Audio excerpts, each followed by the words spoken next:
When you've been on the street for any length of time, but especially if it's been more than a couple of weeks or a month, you come in with like a shield, a guard, and you're angry and you think everybody's out to get you.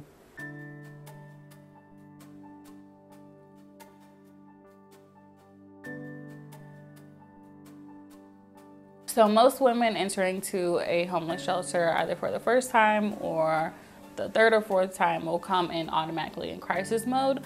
So they're thinking of their immediate needs, although me as a clinician, I'm thinking about the long-term goals.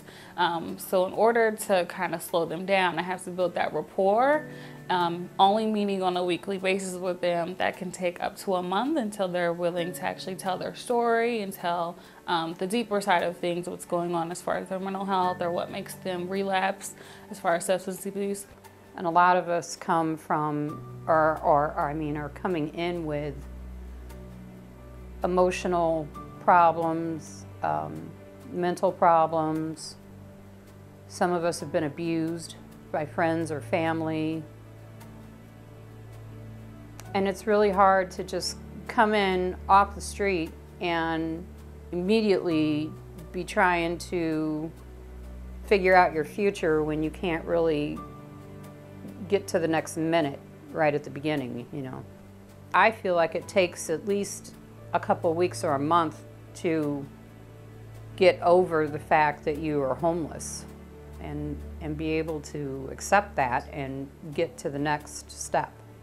And so right now, we currently have 69% of the women that we work with over the course of the 90 days are only transitioning into another transient housing option.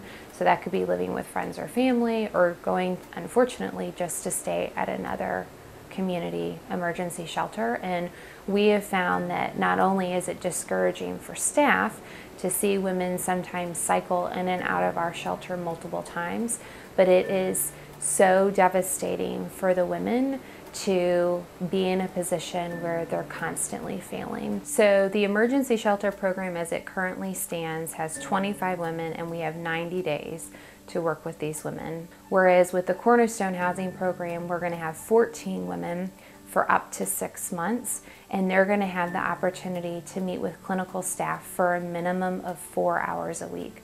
The name Cornerstone was selected because a cornerstone is the foundation for any structure or development.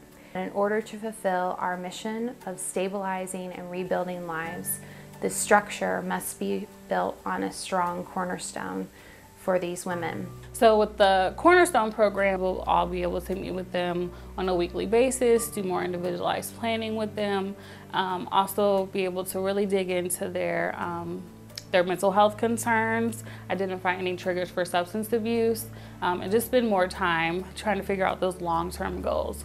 It's not going to be about basic case management anymore. It's really going to be targeting those root issues, helping partner with the women to move forward in addressing some of those challenges and really help them form the foundation that they need so that leaving here at the end of the 6 months, they're really going to have the tools to remain stable and stay in permanent housing in the community.